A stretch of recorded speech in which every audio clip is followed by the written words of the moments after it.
Et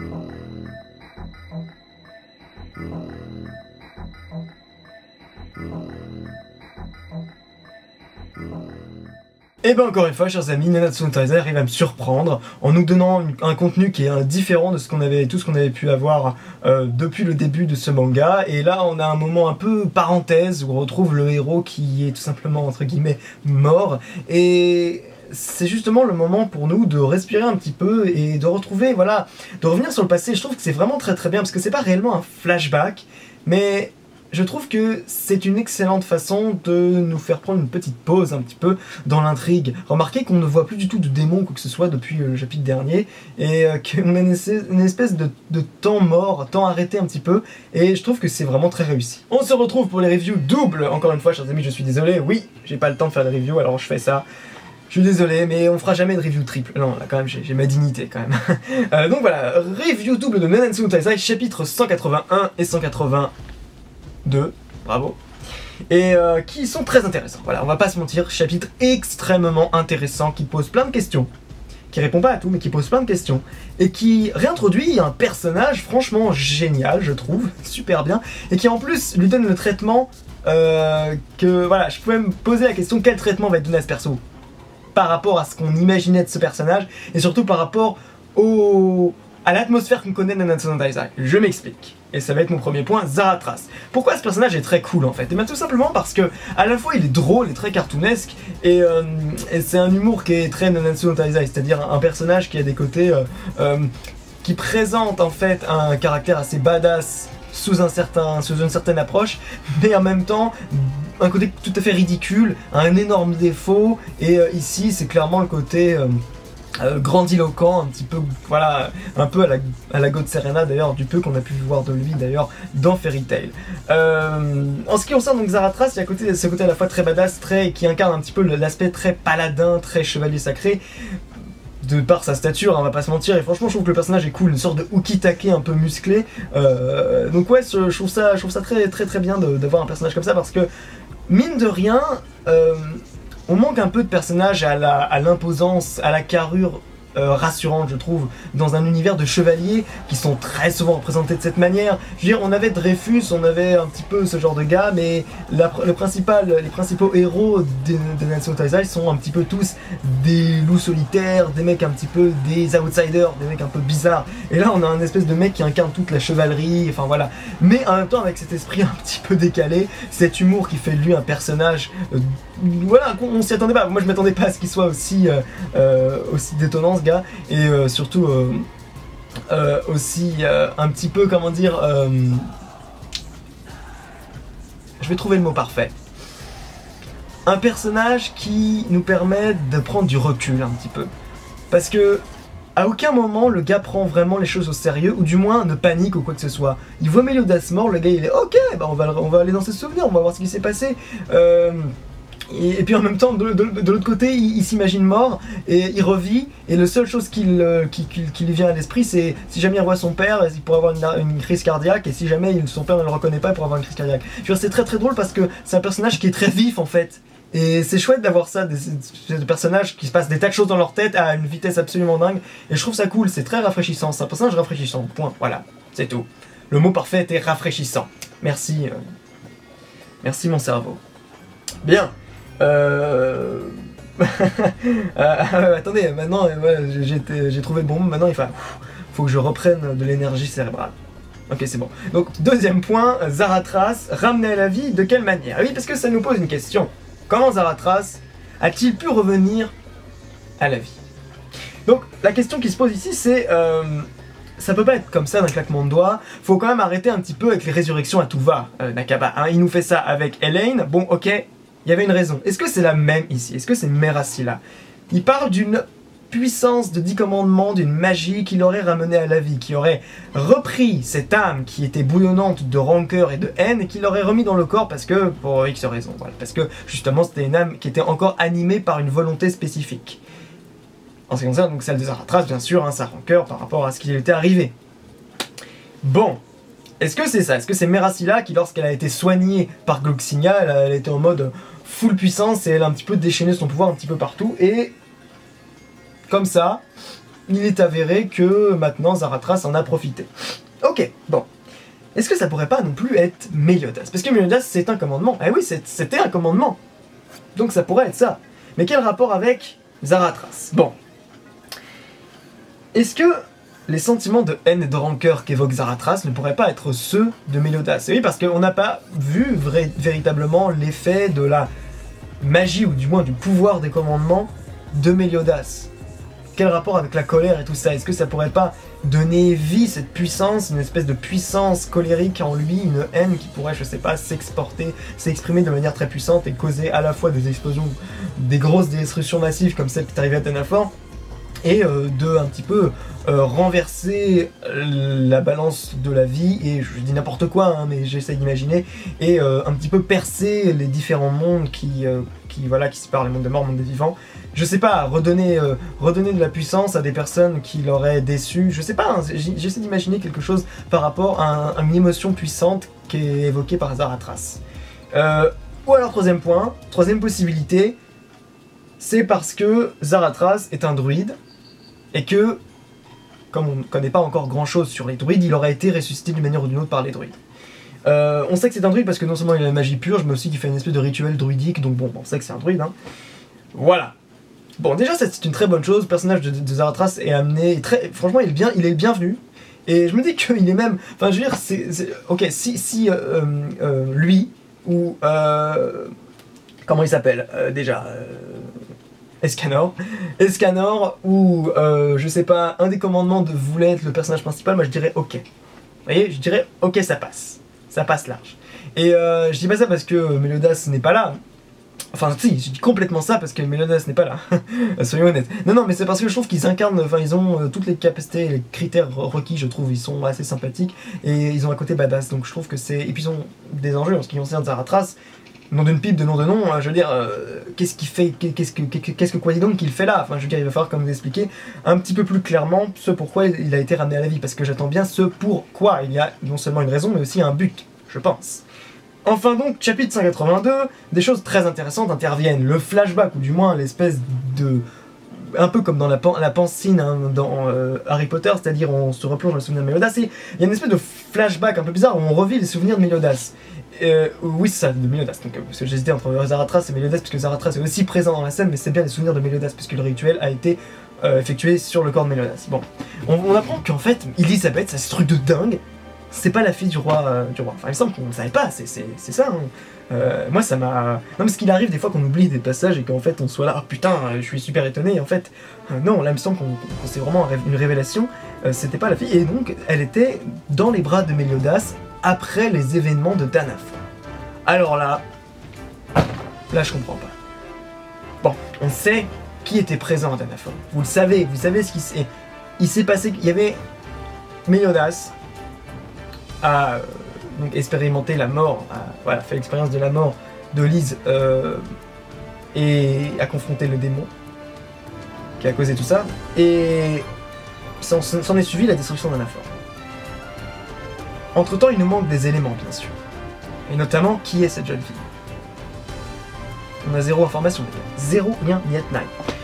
Mais c'est super intéressant, je dois dire, c'est extrêmement intéressant, d'autant plus que Méliodas l'appelle ma femme. Ou, ouais, ma femme dans le sens, ne touche pas à ma femme, ma compagne, quoi. Ma compagne dans le côté un peu protecteur, bien sûr, hein. C'est pas ma fille, c'est pas my daughter, parce que j'ai vu en anglais.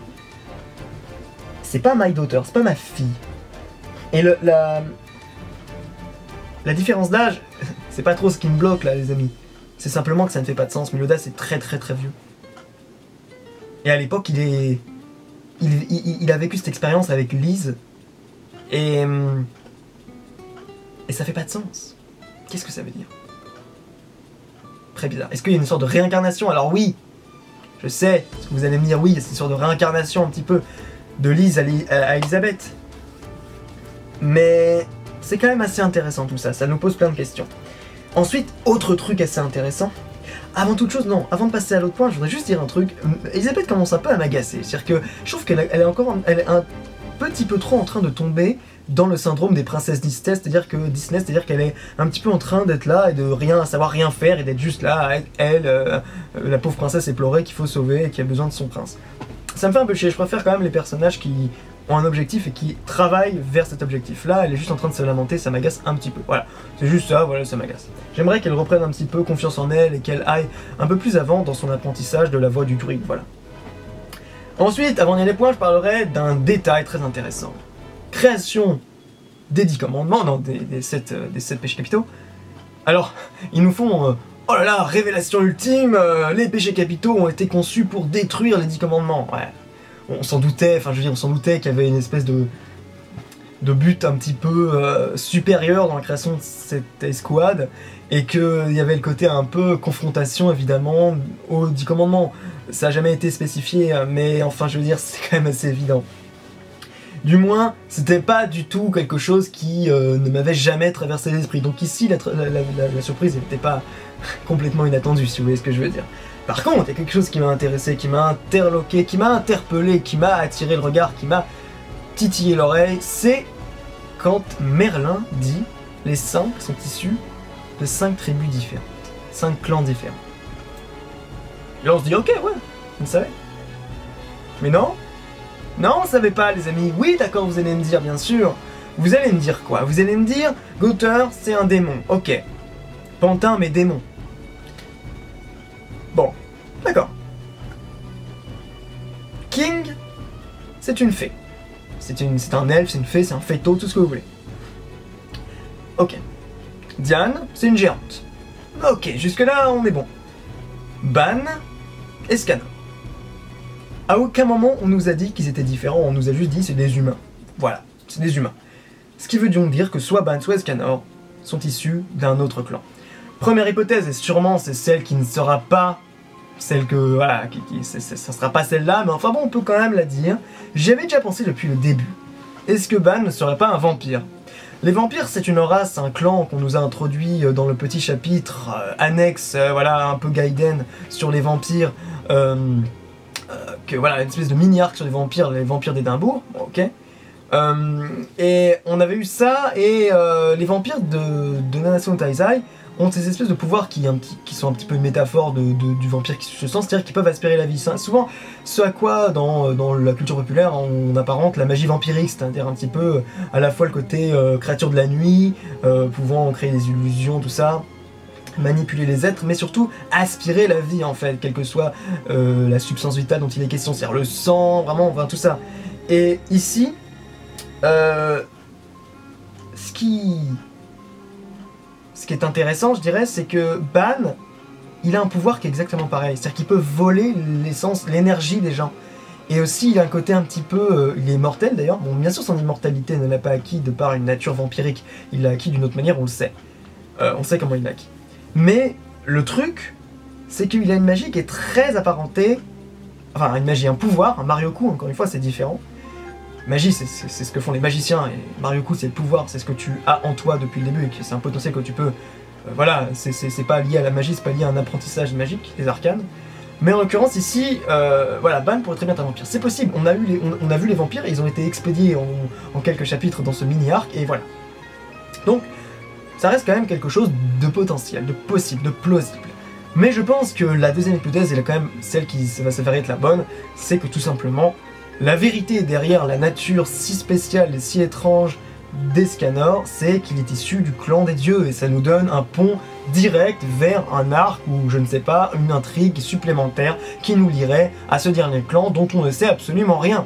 Et qui n'est d'ailleurs absolument pas vraiment très clair, on ne sait pas quel est son alignement moral par rapport à tout ce qu'on connaît dans Nanatsu no Taizai, on ne sait pas s'ils sont méchants, gentils, enfin ça veut rien dire bien sûr, mais on ne connaît pas leurs objectifs, vous voyez. Et je pense que ce serait intéressant justement de savoir quelle est la véritable nature, quelle est l'origine des pouvoirs et tout simplement du personnage d'Escanor, est-ce qu'il serait lié justement à ce côté un peu lumineux qui serait attribué aux dieux, et ce côté un peu, cette lumière qui est souvent apparentée aux druides dans Nanatsu no Taizai, la magie purge, et un petit peu la magie du soleil, hein, qui émane la puissance du soleil, mais qui est bien plus que le soleil, puisqu'on a vu qu'elle pouvait être déclenchée par des émotions positives, quand par exemple il pense à Merlin. Donc voilà, il y a tout ça qui rentre un petit peu en jeu, et c'est intéressant, je trouve. Donc, ça, avant-dernier point, dites-moi ce que vous en pensez. Cinquième point, et donc dernier point de ma review, c'est le purgatoire dans lequel on retrouve Meliodas. Alors déjà, génial, je trouve c'est vraiment très drôle parce qu'on retrouve Meliodas qui est un peu en mode nope, non, ça me fait chier, c'est toujours en mode un peu détendu, tout ça, c'est vraiment, c'est un des points positifs du caractère de Meliodas, c'est aussi un des points négatifs parce que parfois je trouve qu'il dégage rien, mais là pour le coup je vais pas relancer sur ça parce que je trouve que c'est quand même assez drôle et que je trouve que c'est le bienvenu, ce côté un petit peu, voilà, un peu détente, un petit peu, jamais stressé, jamais paniqué, jamais, voilà, jamais,